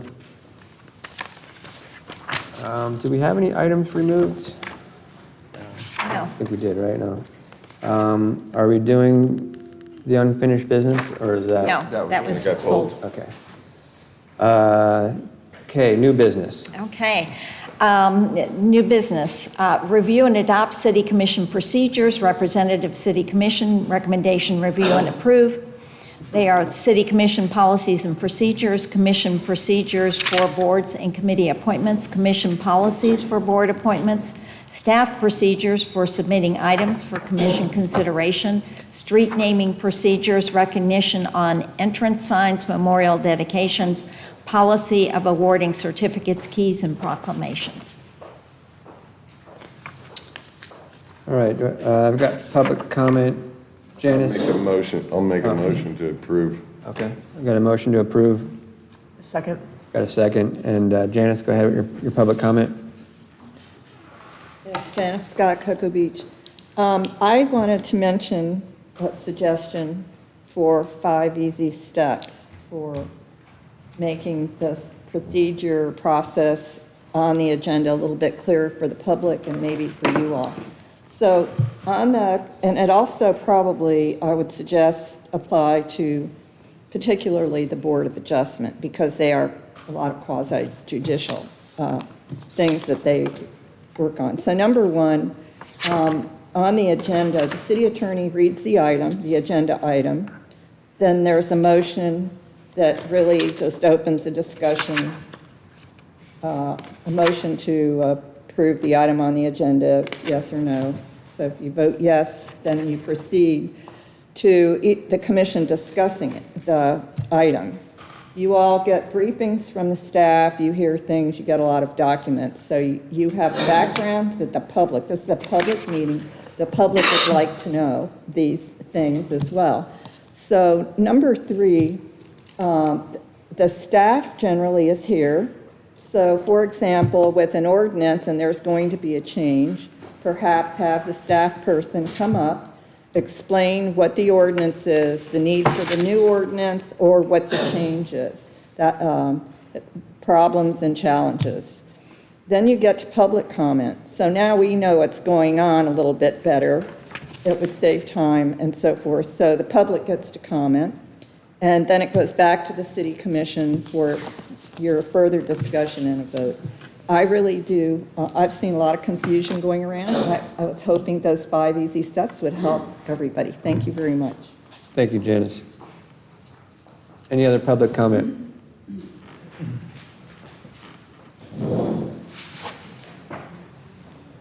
Rick Anderson, 1800 Minuteman Causeway. Happy New Year, everybody. I think this kind of dovetails with what you're talking about. I think that the charter provisions for replacing vacancies on the commission needs to be reviewed and needs to be clarified a little bit. If I read it correctly, it says that in the event of an absence on the commission, that the remaining commissioners may appoint a replacement. Well, may means that you may not, at your choice. So I'd like to see that language clarified, whatever it takes to modify the charter to strengthen it, to make sure that the process is transparent and that we always have a full commission of 5. Because at some point a commission could just decide to stonewall it and just say, we may not. Thank you.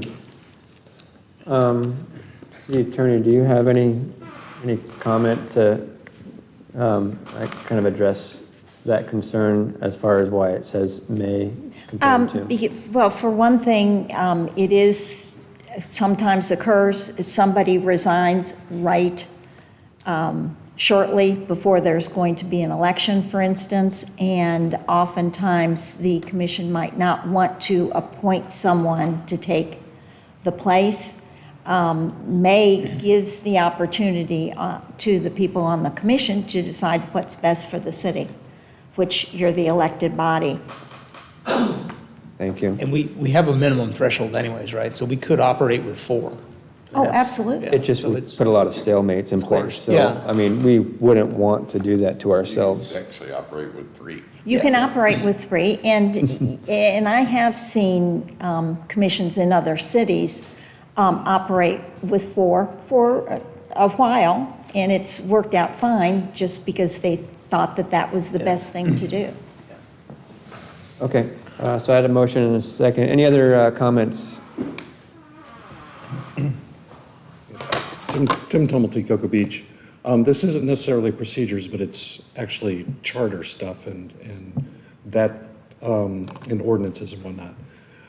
But I spoke about this several months ago when we were deciding on who was going to be mayor, who the vice mayor is, and all that was going on. My suggestion was to change the order of the vice mayor so that a commissioner during his 4-year term would be vice mayor either his 3rd or 4th year of the term. And it can be done. It's an easy fix. It's not that way right now. Mr. Mayor, when you became, that was the 3rd year of that particular term, and that was correct. As it turns out, Commissioner Jackson was in that same term, same seat. It was his 3rd year. He should have been vice mayor coming in, if you were to actually follow the guide in the charter, and it didn't happen. I'm going to suggest that because you you chose Commissioner Hutcherson to become vice mayor at that point, which didn't actually follow the rules. That's why I'm suggesting going forward, somewhere down the line, it's not an easy fix tonight, but somewhere down the line that we change the vice mayor role to a third and fourth year of a term. So the reason we chose Jeremy. I'm not asking why you chose him. I was here for that meeting. I'm suggesting. But he's also going to stay on as vice mayor instead of rotate, because this would be the current rotation But that's for him. his second year. That's another thing. This is his second year on the commission. Right. And not his third or fourth. Right. So, and my understanding, Becky, is that the rotation that we have been following is not a charter item. It's a voluntary thing. It's not a charter item. It's just. Well, maybe I misspoke. It's in the charter. It's in our, I guess it's in our procedures then. Or is it an ordinance? It's in policies. It's in policies and procedures for the commission. Okay, I'm going to stop the back and forth, but go ahead if you want to finish. Thank you. Yeah. But that, in my opinion, needs to be changed. It doesn't, and you actually said, yeah, that makes sense. For a commissioner not to be vice mayor his first or second year on the commission. And I just think that needs to be followed through with. Thank you, Tim. Changed. Thank you. Appreciate it. So I just want to address you, Becky, since it's easy to do that, right? Okay. Somebody could be voted in as mayor without ever being on a commission or a board or a Oh, mayor. absolutely. Happens a lot. Happens all the time. So the argument then that a commissioner shouldn't be a vice mayor his first year because he doesn't have the experience, in your opinion, is that a valid concern? It actually, in my experience, which is long, it certainly shouldn't be something that's chiseled in stone. I'm sorry, but I don't have experience as being a mayor, but I'm doing my best. All right, thank you for that. So we had a motion, a second. Any other public comment? We are on K. Okay. So I had a motion and a second. All in favor? Aye. All opposed? Motion passes 4-0. City Attorney. Okay. review item. Yeah, item 2 was removed. Item 3, provide direction on how to proceed with the recruitment of a new city manager. Options include services by Florida City and County Manager Association's Senior Advisory Program and executive recruiting firms. Representative Wayne Caragino, Acting City Manager, recommendation, provide direction. Move to discuss. Second. Got a motion and a second to discuss. I got a comment.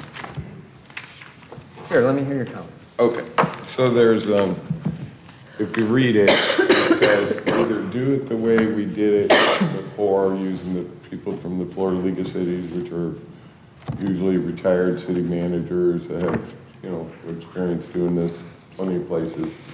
They did it for us before. And their costs are less than the $30,000 to $50,000 that's in our package for a professional firm. But I really don't want to make a decision on this item until we asked staff, Patricia, city manager, to determine what were those incidental costs and add all that up into what we actually paid the Florida League of Cities helpers to do this. I know we paid them some travel time, there might have been some meals involved. It wasn't zero, though. It wasn't zero, and we don't have that number. And I'd like to be able to compare apples to apples before we make a decision on this tonight. Okay. I'd like to make a comment. Wayne, I think you've been doing a pretty good job for this past month, and I would assume you guys think so as well. I wouldn't be opposed to seeing if Wayne, if you would like to, I think we should take a 6 to 9 month trial period to see if one, if Wayne wants to continue in this role, if he likes it, and two, if we are happy with his performance, to see if he would actually want to stay in this role permanently before we go through with that. So I don't know if You're suggesting to defer this just process? to defer discussion? it for 6 to 9 months. We can figure out how exactly long we want to do it, but if Wayne's doing a good job, I mean, why not have somebody that knows the city, that's been here forever, continue to do it? Or if for some reason Wayne says, you know, this was fun, but it's not for me, at that point, we can see then, is it time to start looking? So what I would suggest, Mayor, is that we bring this back to our next meeting. Yeah. Get the costs for what it costs for the Florida League of Cities people to do it. We got a cost estimate for the second option.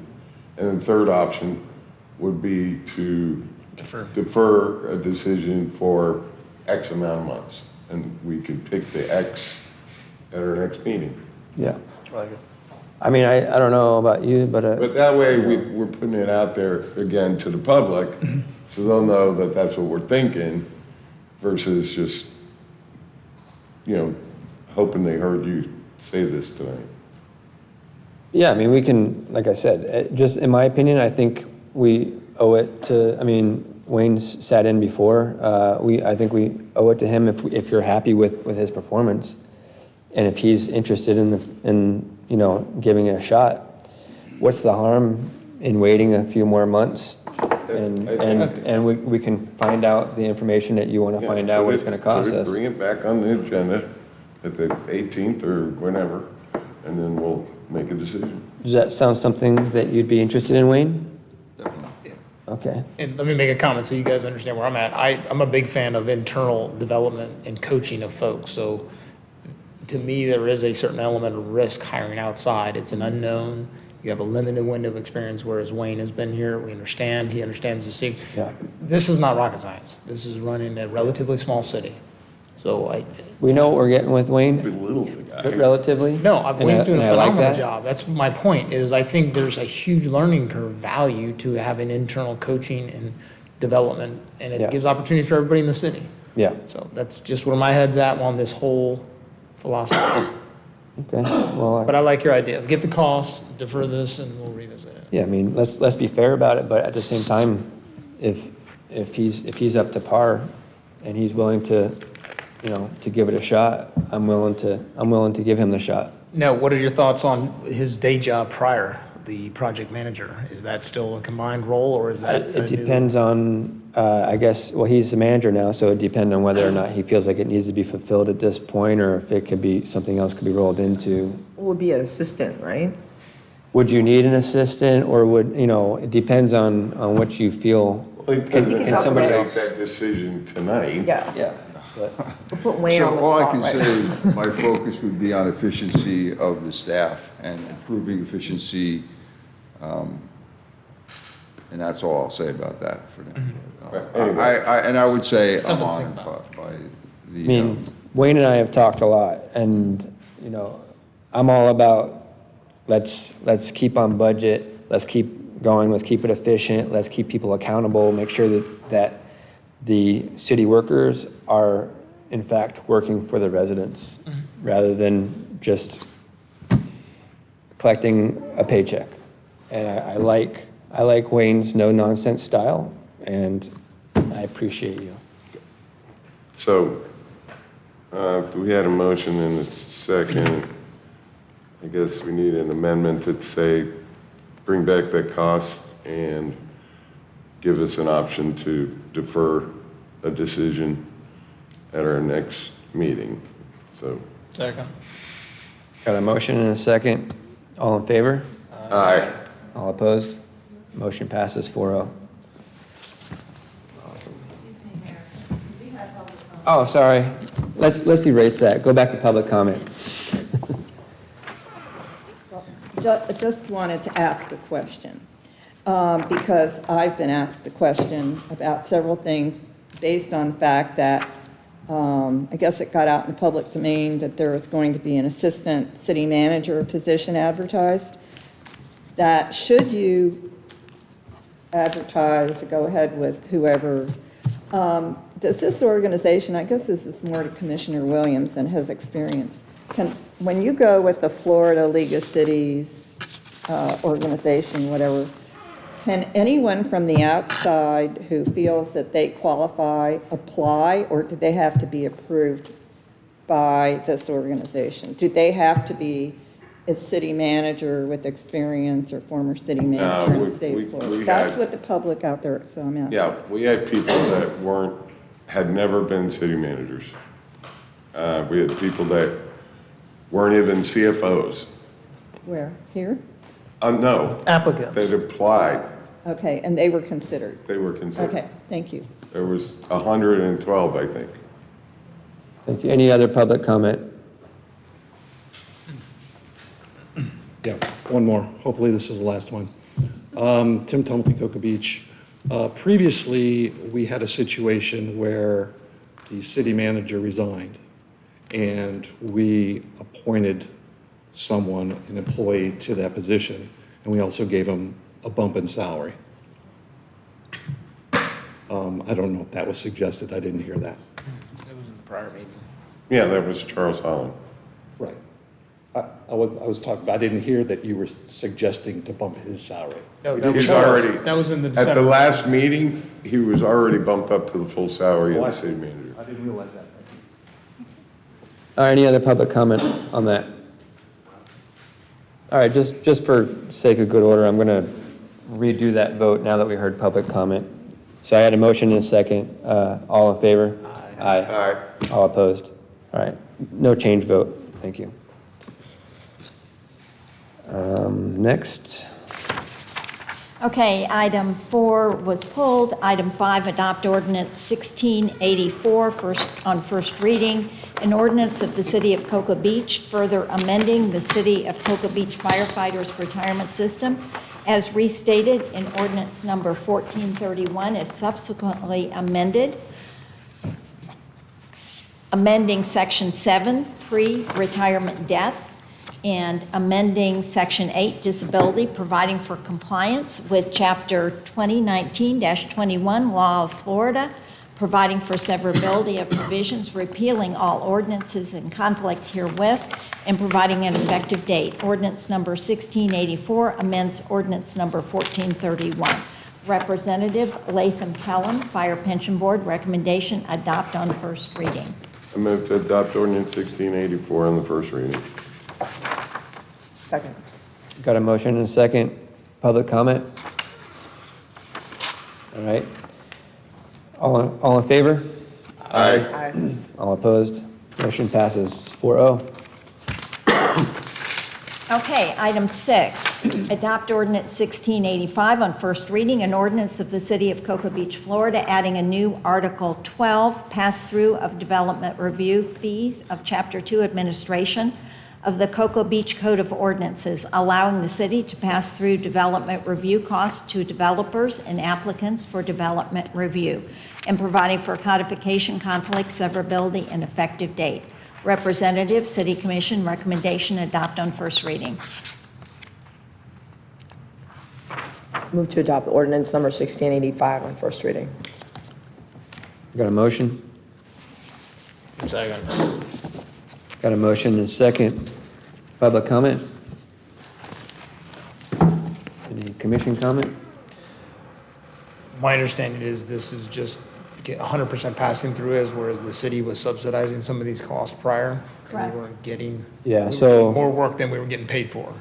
For example, if there was a design plan or something that needed further review from outside sources, rather than the city incur that cost, it would be the person submitting for the project would pay for Correct. that cost.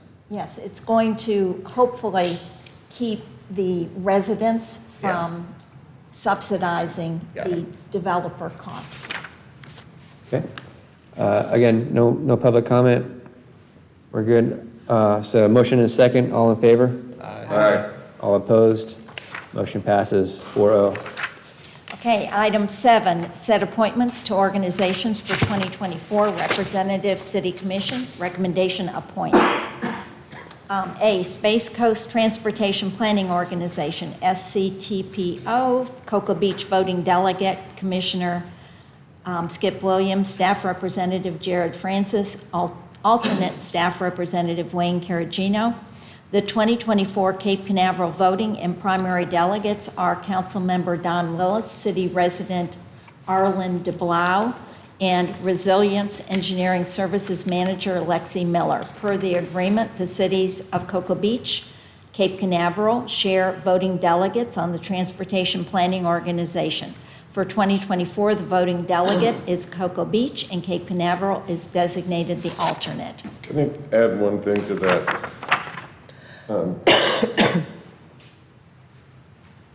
Cape Canaveral and Cocoa Beach make up the voting block of the North Beaches Coalition. That really needs to be included somewhere in this item. And we rotate every 2 years between Cocoa Beach being the alternate and Cape Canaveral being the voting member. And then after 2 years, then we become the voting member and they become the alternate. Because we share the burden of, trying to get everything from FDOT we need for our state roads in the areas of Cape Canaveral and Cocoa Beach. So we just, maybe in the title, Space Coast Transportation Planning Organization, North Beaches Coalition. And it's broken out in this letter, which is in our package, which came from the city of Cape Canaveral, just basically acknowledging the same, that they are going to be the alternates and we will be the primary. And Adrian, if you can she have this copy? Yeah. Can you have Lori crank one of those out from Cocoa Beach, just saying that the people that we chose, and let Cape Canaveral know that I'm the commission representative, and then the staff reps are Jared.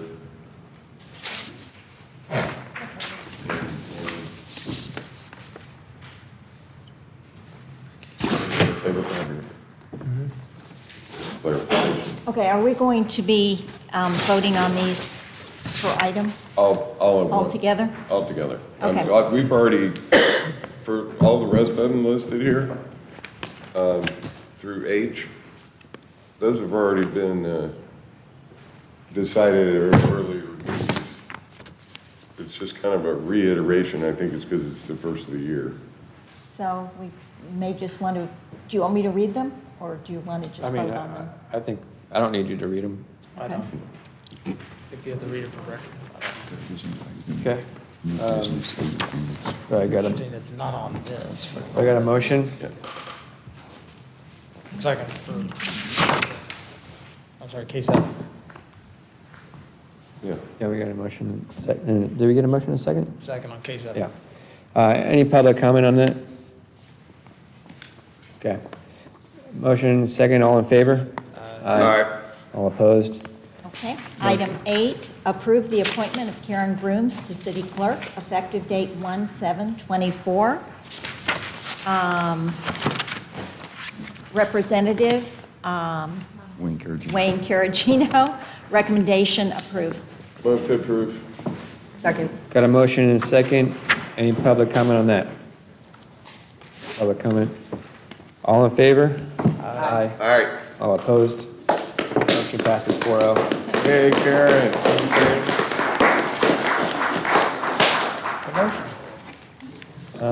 Adrian, what do you think? That wasn't on my, for some reason. It wasn't on I mine know the either, other- but So it is was that- on the published one. That would be, on the that's public it then? Yes, that's Okay. it. Any other general public comment? Yes, go ahead.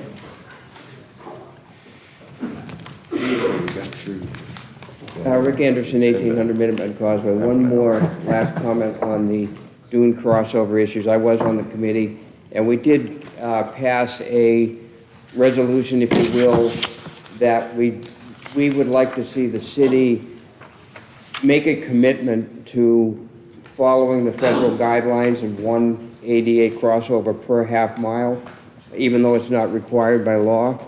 So at some point, I would like to see the commission bring it up as a resolution and make that commitment at least as a minimum. I think that's what we should be able to do. Thank you. Let's go further.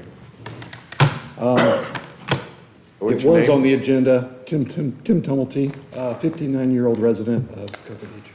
The record. For the record. Loves that. It was pulled from the agenda, but I'd like to throw this name out for consideration. The fact that we're going to be a city for 100 years in 2025, that we should have Centennial in the name, whether it's Centennial Plaza, Centennial something, I think would be probably a pretty good idea, and it probably won't be built until then anyway. So, Baseline date is April 25. It's a good timing. yeah, exactly. Very interesting, thank you for Yeah, that. good point. Thanks, Tim. I kind of like that. I do too. Any other public comment?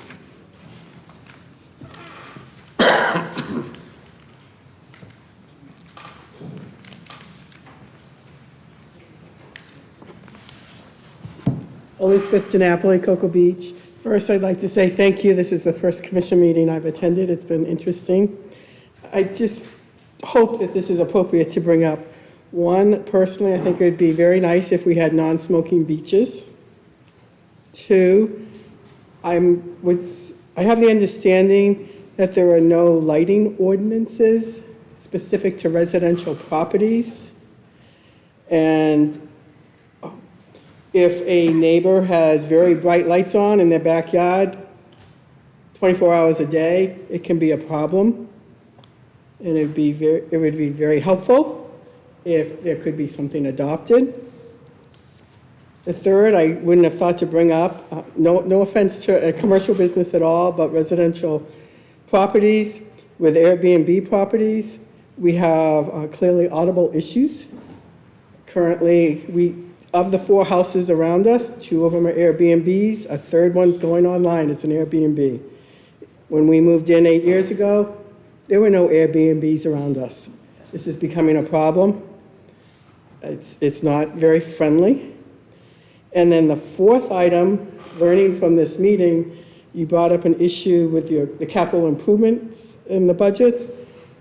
It's giving me as a citizen the impression that there is no reserve study done for the city on what should be done on a regular basis, like budgeting for re-roofing of any of the city properties, repaving of the streets, repairing the city pool. That should be part of a gigantic reserve study. I'm very concerned hearing that nothing like that exists. I hope I misunderstood. And by the way, my background is I'm a CPA, and I also happen to work for a government agency, and we're very concerned about those type of things. Thank you. Any other public comment? All right. Yes, sir.